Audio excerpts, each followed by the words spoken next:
Hi there, boys and girls. Welcome to today's vodcast on the structures and functions of the flower. So first thing we have to know is that the flower is a reproductive structure of an angiosperm. And there's two main sections of a flower.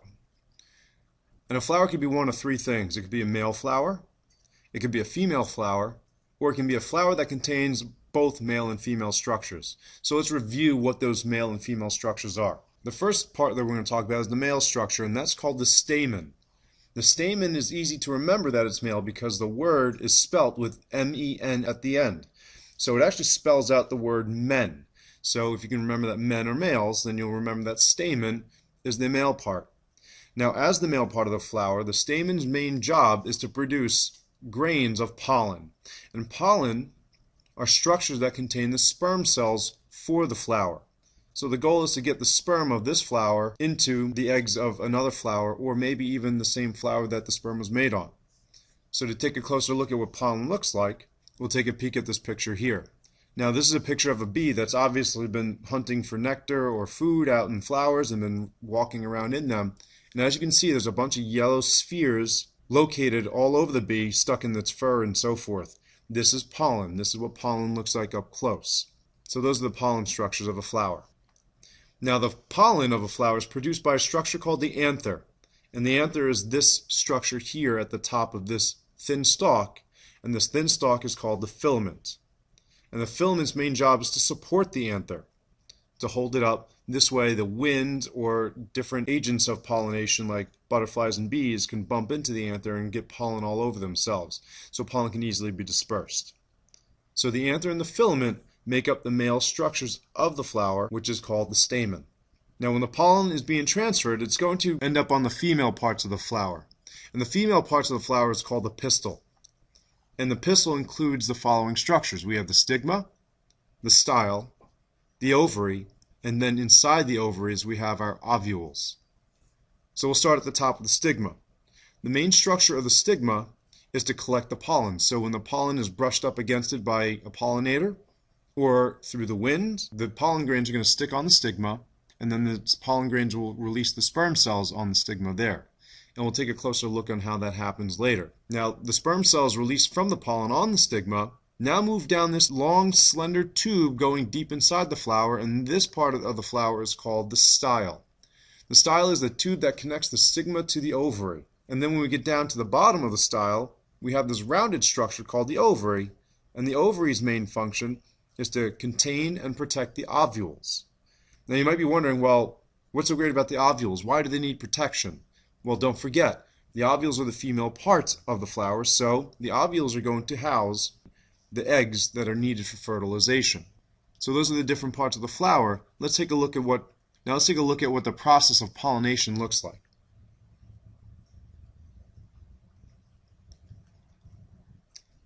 Okay, so here we have a picture of our flower and the parts are labeled again, and then we have a close-up image of the pistil on the right here. Before we discuss the process of pollination, what I'd like to discuss is the difference between two kinds of pollination that a flower can carry out. The first kind of pollination I'd like to talk about is cross-pollination. Now, cross-pollination is simply when a flower is fertilized by another flower. So this means a bee covered in pollen from one flower travels to another flower, and as it's rooting through the flower to find some food, the pollen from the original flower that's on the bee will get brushed off onto the pistil, and then that sperm will fertilize the eggs there. Now we can also have self-pollination, which is exactly what it sounds like. During self-pollination, a flower fertilizes itself. So if the wind is blowing and some of the pollen gets knocked off the anthers, it's possible that they can stick onto their own stigma and fertilize the eggs in the same plant that the sperm was made in. So those are the two types of pollination that we have. Now what basically happens during pollination is if you take a look at the anther here and the pollen grains, the pollens are dispersed or knocked off or transported from the anther to the stigma. And as we said here at the top, the stigma is collecting and holding onto the pollen. Now if we take a look at the right here, the close-up image of the pistil, we'll notice that the pollen on the stigma releases the sperm and then starts to create a pollen tube all the way down into the ovary. Now, once the sperm gets into the ovary, it's going to go into the ovules and fertilize the ovules. Once the ovules are fertilized, the ovary will eventually become a fruit, and then the ovules will then turn into seeds. So by definition, Any fruit that you eat has to have seeds in it. So an apple is a fruit, an orange is a fruit, a banana is a fruit, a tomato is a fruit, a cucumber is a fruit, and a pepper is a fruit. Now, most of us have grown up being taught that tomatoes, cucumbers, and peppers were vegetables. The difference between a fruit and a vegetable is that fruits have seeds, vegetables do not. So tomatoes, cucumbers, and peppers do have seeds in them, which makes them a fruit, and they were fertilized from a flower. Now, what a vegetable is an edible part of a plant. So we talked about carrots yesterday. Carrots, remember, are the taproot of that plant. So since we can eat the carrot, it's a vegetable. When you eat celery, you are eating the stem of a plant. So the celery is a vegetable. And then when you eat lettuce, you're eating the leaves of a plant. So that's the main difference between a vegetable and a fruit. Now let's take a look at the fertilization process of the flower and how it does turn into a fruit. Mature plants produce flowers, which contain a structure called a style that has a stigma at the top and an ovary at the bottom. Within the ovary, the flower has several ovules that contain egg cells. When a grain of pollen lands on the stigma, it extends a sperm tube down the style into the ovary. The sperm tube attaches to an ovule. Sperm cells from the pollen travel down the sperm tube and fertilize the egg cell. Once each ovule within the ovary contains a fertilized egg cell, the flower's petals wither and fall away. The ovary has become a fruit, and each of the ovules has become a seed. If it lands in the proper environment, each of the seeds can grow into a new plant. So okay, boys and girls, that's how flowers become pollinated and how the pollination of a flower can turn the ovary of a flower into a fruit. Now let's take a look at the structures of seeds for these flowering plants, which are super important because that's how new plants are made. Flowering plants have been pretty successful throughout the course of evolution because the fruits offer more protection and it helps them disperse the seeds a little better. You and I, we would eat a fruit, and after we've eaten everything, we usually leave the core with the seeds in them and we'll throw them out. Or if we're eating an orange or something like that, we'll typically spit the seeds out onto the ground. So even in that manner, you're helping disperse these seeds to grow into new plants. Other animals, they'll typically eat the entire fruit, core and seeds and all, things that you and I would normally throw out. And since seeds are undigestible, they'll pass through the digestive system of these organisms and then re-enter the world through the fecal matter of the animal. So because flowering plants have been so successful, there are actually two groups of flowering plants, and we're going to talk about them. We're going to discuss monocots and dicots and their seed characteristics. Let's take a look at monocot and dicot seeds and the structure and functions of these seeds. So first off, I just want to concentrate on the middle section here labeled seed structure.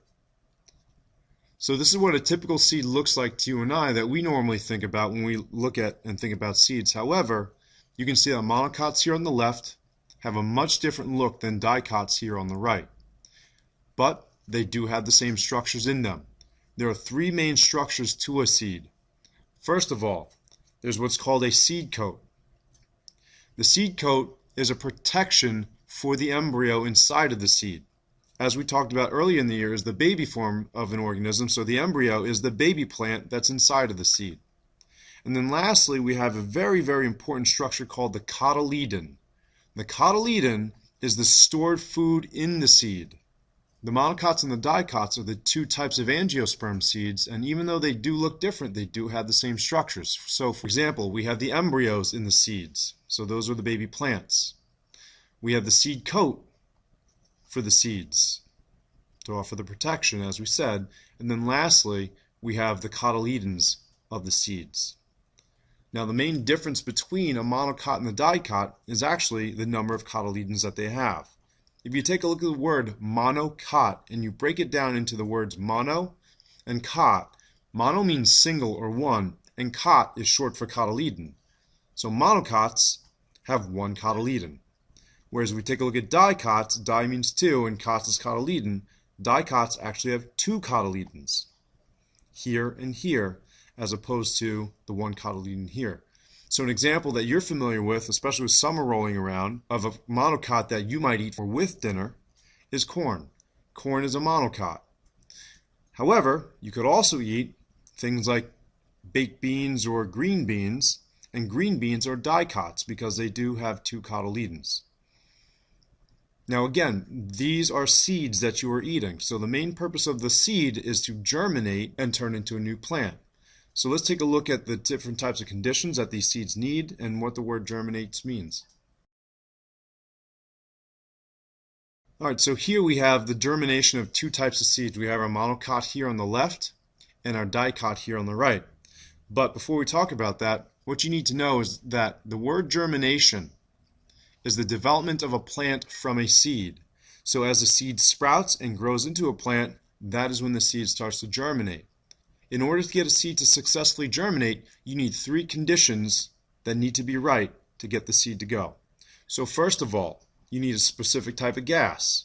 Now, we talked about how plants need carbon dioxide for photosynthesis. Our seeds aren't photosynthesizing, so they actually need oxygen, because the development of this plant is going to require a lot of energy. So as a result, they're going to need oxygen to make that energy. So soil is usually loosely packed and has a lot of air pockets in it, so there's plenty of oxygen that can get in. Next, you need water. Obviously, water is needed for all plants, so this way they can carry out all the chemical reactions that they need. However, we do need one more condition, and a lot of kids think it's sunlight. And I'm going to tell you right now, it's not the sunlight. The sun does play a part of it, but it's not sunlight. And the reason being is this. If you take a look at the seeds here, first of all, do they have any leaves on the outside? No, they don't. The embryos have the leaves, which are on the inside of the seed. Second of all, where do you put the seeds usually? You usually plant the seeds in the soil. So if you plant the seeds in the soil, the sunlight is not going to get to the seeds because it's going to be blocked by the soil. So sunlight is not what's required. However, you do need warmth. So in order to get seeds to germinate, you need to have these 3 conditions. Alright, boys and girls, well, that concludes today's vodcast on flowers, the reproductive parts of the flowers, and the parts of the seeds and seed germination. Thank you for your time.